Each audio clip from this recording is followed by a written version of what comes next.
making session. And let me just go ahead and clear my board. Nice and neat. This is as neat as it's gonna get. But I thought our objective for today is take a cutter that I have here, and I will show you guys really quick, and somehow use this cutter here to make some Halloween themed earrings. So I have that. I also wanted to create these little cascading dangles, and I don't know if it's best to do like a different shaped ones or keep it kind of the same. So I'm gonna go ahead and look for my cutters here. Looking for my ghost ones.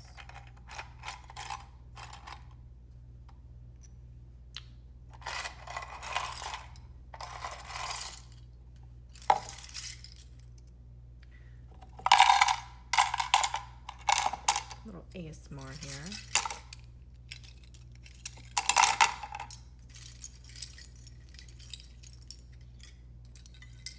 Here it is.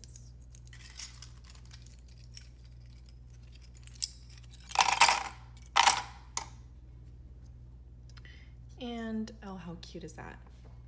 That's adorable. Maybe I should just do like that. Such a struggle. These are super cute.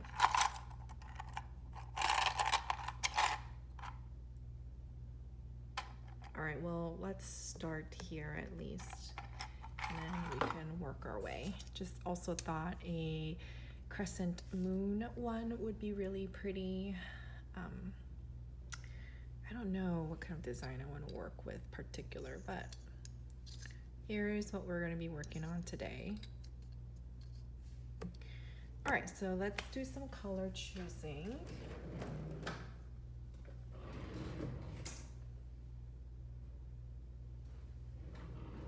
I'm just time boxing this.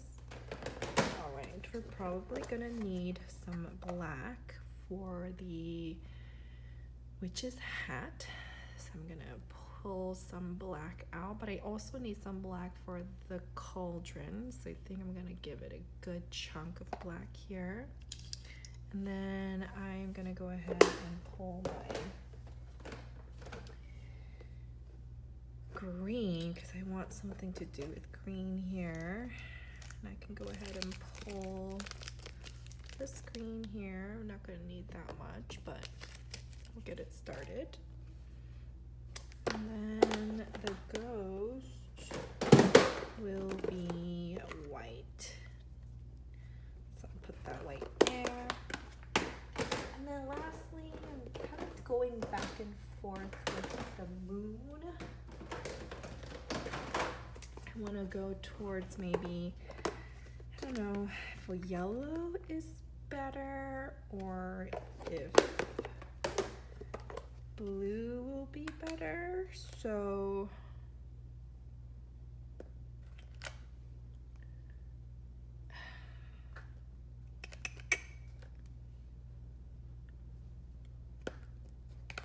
or even, you know what, let's stick with yellow for now. I do have this like glittery gold one. I don't know, maybe I'll use that one too. All right, now that I have this kind of set aside, I need to make sure that I am conditioning my clay, because what happens is when you don't condition your clay, you start forming these bubbles. And so I think what I'm gonna do is I'm gonna start on white first, because white is always the hardest to work through. And these are used whites. I'm just gonna let it warm up in my hand and then roll it out roughly, because it's gonna go in the pasta or the clay roller anyways.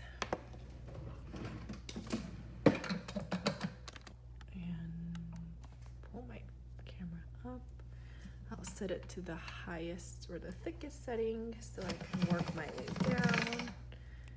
It's a little raggedy, but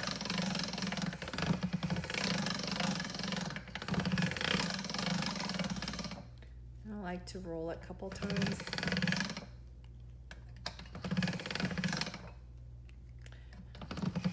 Nice thickness, and then I like to start working my way down. I'll first try to roll a smaller chunk because what I found is that sometimes the color gets stuck in here and then it forms this really weird streaks. I don't see that happening here, so I'm gonna go ahead and put my clay through.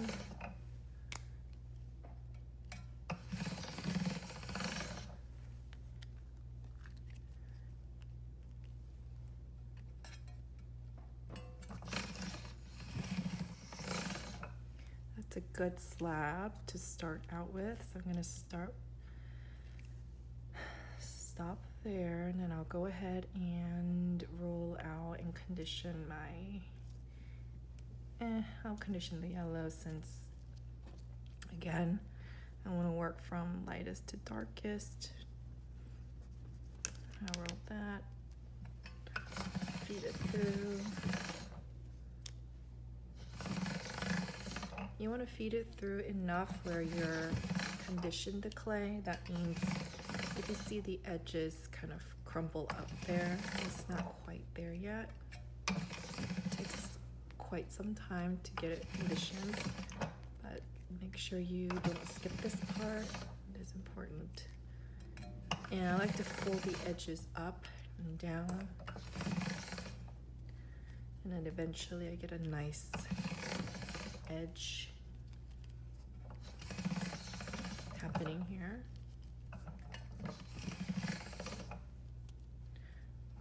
Just keep going. And I like to actually roll my clay out a little thinner than a lot of the other clay makers, because I don't like having such heavy earrings. And I know that, you know, clay earrings aren't heavy, X, Y, and Z, but I do still find that sometimes when you make it a certain thickness, it's still quite heavy, and I just don't like that. I don't think I have to sacrifice that feel, so I do roll it out a little bit thinner than most of the earring creators.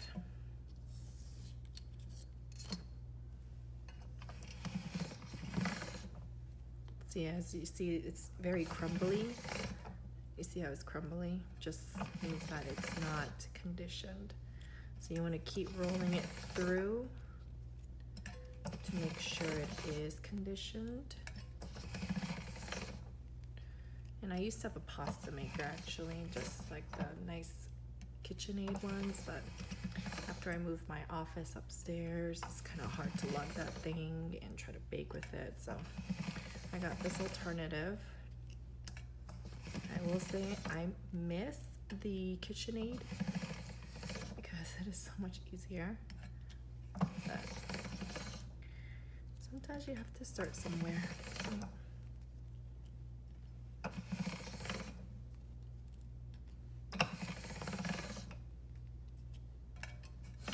Oops. Again, just folding up the sides there so it's nice and pretty. And it looks good. And then my last and final one I'm going to roll is black because it is the darkest and it most likely will stain my pasta maker. I want to make sure I do all my previous colors before I do that. I say white and black is the hardest colors to work with. You just can't seem to find that right balance of like not getting anything on there. It's quite ridiculous.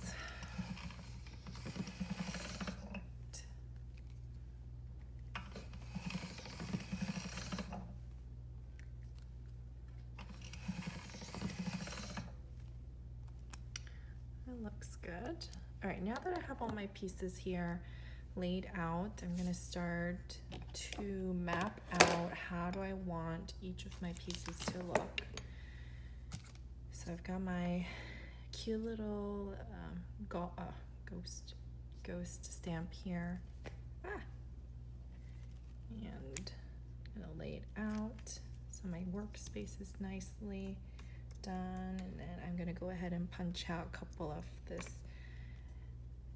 ghost. I'm gonna punch out 2 for the hat and ghost combo that I have going on, but I also want to punch out more of these because my end goal here is to create like a cascading ghost. I feel like they would be super cute, so I got this for the 1, 2, 1, 2, 3, perfect. And I like to do a couple extras because you just never know. Like, you want to do a baking test piece, you want to make sure that it's done properly. You don't want to be wasting pieces, especially if like you've only made a perfect amount and then you end up realizing, I have to go back and redo it. So I should go ahead for just good practice, best practice, to create and punch out a couple extra ones. All right. Just rolling out that white one more time, just in case I feel like I need it again. Set it to the side. And then I've got my black here, and I want to go ahead and punch out a couple as well. And here we go. And because I roll my pieces out a little thinner than others, what I find is that I have to really think about the detailing here. To dust it off so there's no cornstarch. But I'll go ahead and create some of those details on here straight away.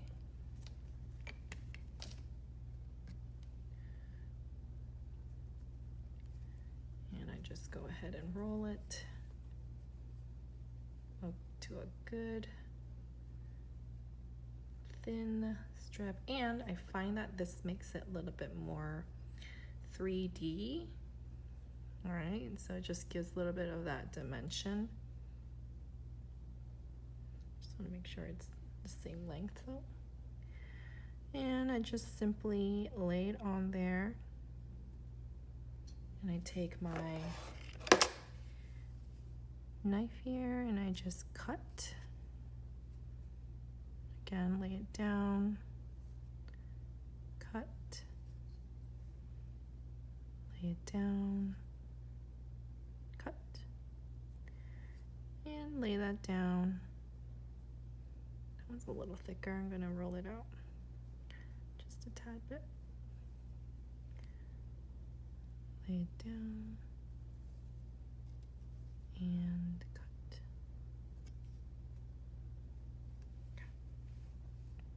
Make sure it's nicely embedded into the hat itself. So I'm going to cut out all of the extras or excess off of this.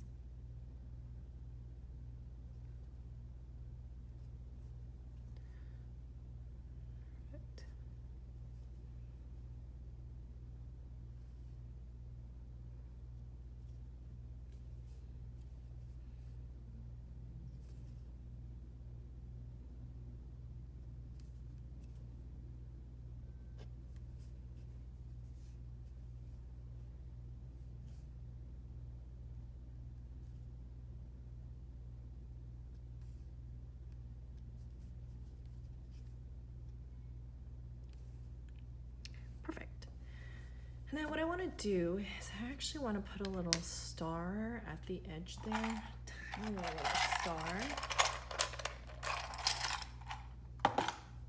These are called micro cutters, and actually I might go ahead and roll this piece out a little bit thinner, only because micro cutters sometimes need a less of a thickness for it to go through.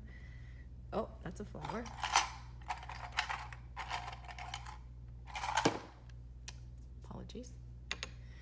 Where's the star? And I'll go ahead and punch 4 of them out. Don't like that guy. These little intricate micro cutters are so cute. Just gonna go ahead and pick them up with my flat knife and just place them where I see fit. That's a good spot for them. Opposite side. One side. Opposite side. Okay. Perfect.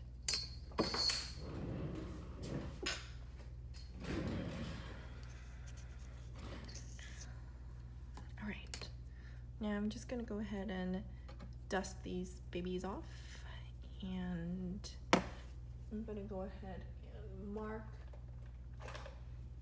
their cute little eyeballs with these. So I know that when I drill these,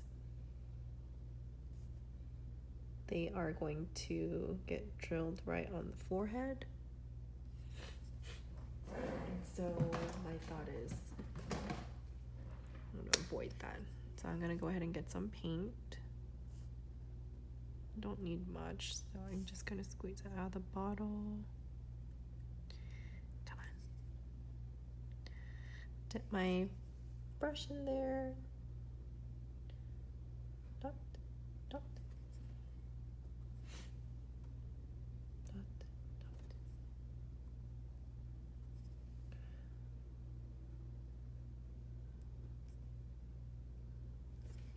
This part is always like nerve-wracking because they're so tiny.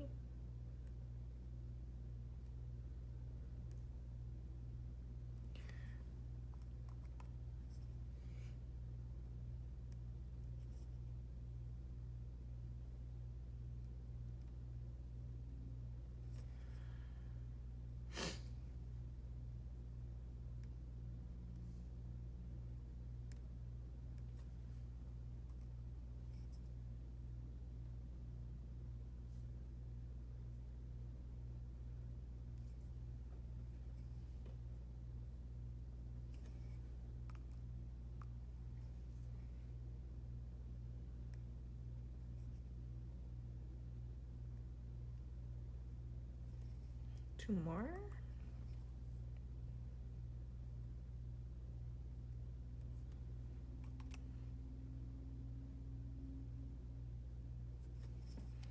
All right, perfect. All right, so that brush, clean off my brush, very important. Tools are important. And then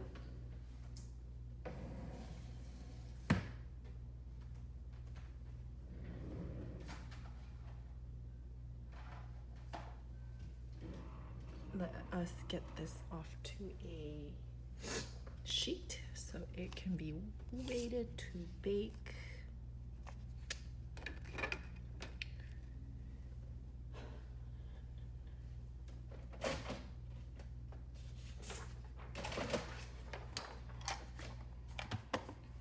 And I'll pull it off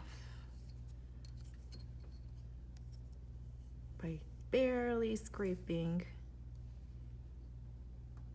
And I usually try not to distort the shape, so I actually wait until they are nicely baked to do some sanding. My ghosties on the other side.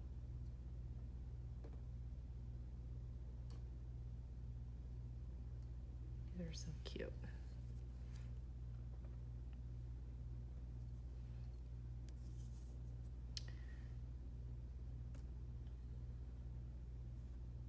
I think that would be really cute with that hat. I actually have one that is a little bit bigger. I didn't think it was gonna work with the smaller one, but I think it will. So it's really exciting.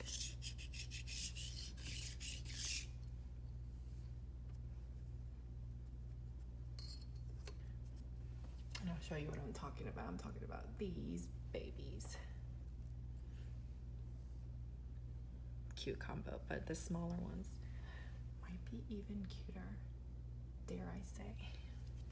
All right, so the next kind of piece to this is looking at the cauldron. So I'm gonna go ahead and get that one set. I'm gonna re-roll out my black here because I use it for the hat. It's pretty.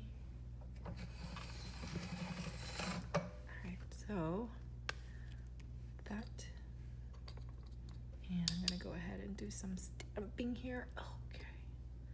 Now, depending on what kind of cutters you purchase, will decide on how much you have to sand down. So sometimes what I find, and I'm actually gonna stamp a extra one because I've seen this one snap. What I've seen in the past is sometimes when clay cutters are made, they're made on different settings. So for example, something like this will have a sharper edge, whereas something like this might not have a sharper edge. So it really depends on where you get your cutters for sure. Now the issue with these cauldron is I want almost like this like potion kind of thing that's like coming out of it, and I just don't know how to achieve that yet and to kind of work that through.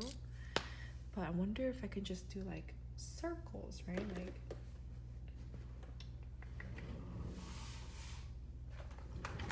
and then place them on top. So we're gonna go ahead and try that. Just gonna stamp some circles out, maybe of different sizes, might be a good one. And I got these cutters at Amazon. They're pretty standard. Are those the same size? Yeah. I don't know what I'm gonna need. I'll dust that off and pick out my pieces here. And I'll maybe start here, bubbles.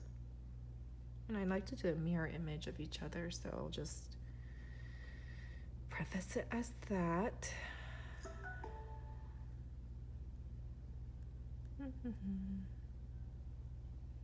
A little bit more depth in that. Maybe smaller bubbles. The idea here is it's gonna get covered too.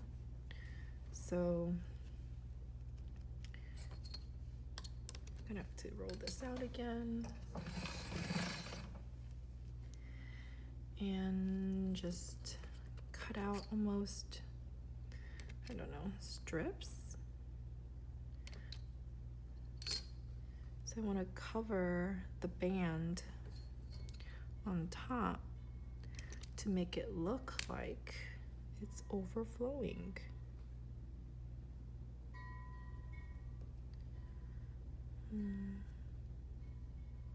Maybe more of a, like that look.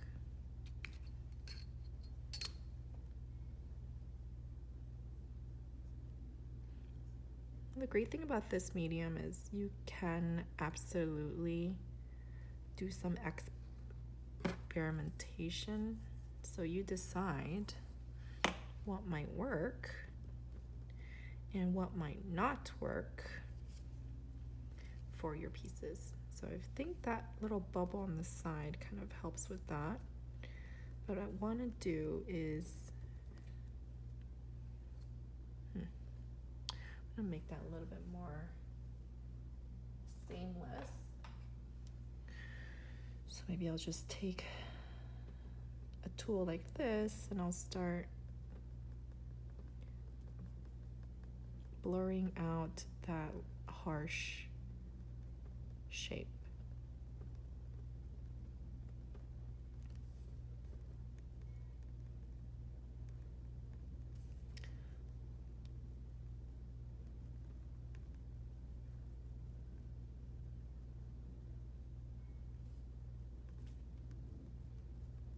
and just encourage it to flow. Cut that piece off.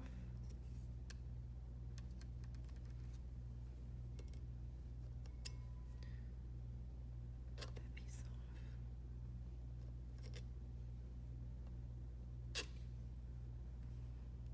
off. Yeah, okay. That's great. Now what I'll do is I'll just roll a piece out.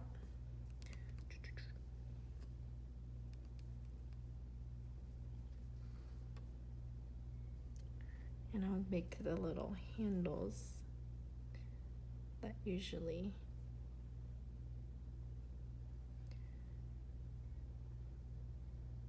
accompanies these cauldrons.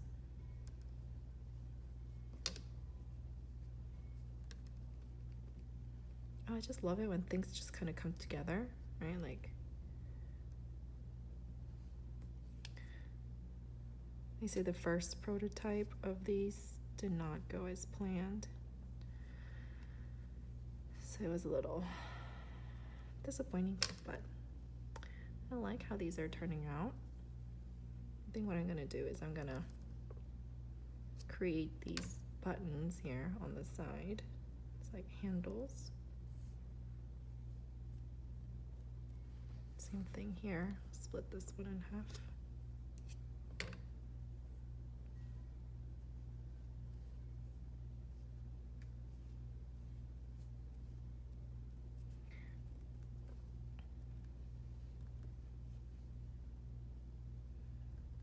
I think I like that one. That's cute. Might go ahead and paint some details on it after it's baked, but I'm gonna go ahead and put my testing piece there and then pull up my two pieces here. They feel a little thicker than usual, but I think it'll be fine. Clear my space here. Make sure my workspace is nice and clean as possible. I want remnants of the clay before to hit. And then lastly, it's gonna be my moon here. So I'll just mark my moon here, mark the other. And you know what? I think I actually have a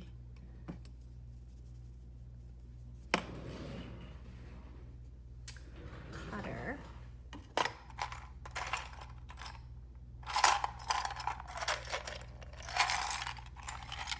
It's a cat cutter.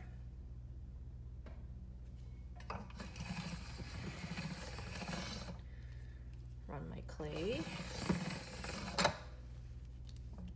And just go ahead and stamp it off camera really quick.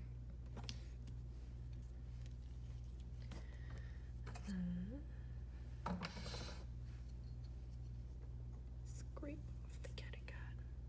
All right, so these are the cat one that I was talking about. Oh my gosh, that's so cute. Kiss it on the moon.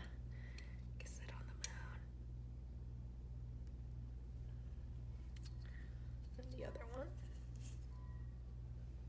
I'm gonna go ahead and kind of squish in the sides, and because it's harder, especially if you're like putting another clay piece on top, like you don't have the luxury of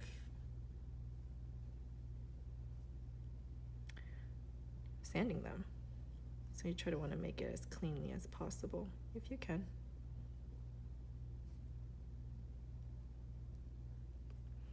Perfect. And I'll just dust to clean it up. And then I feel like I just need one little piece to this.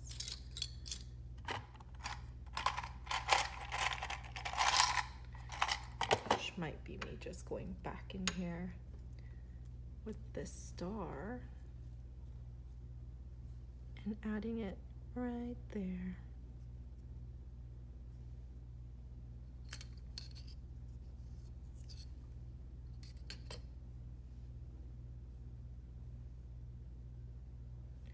Oh, it's just adorable. It's so cute. All right. So once I bake these, I will come back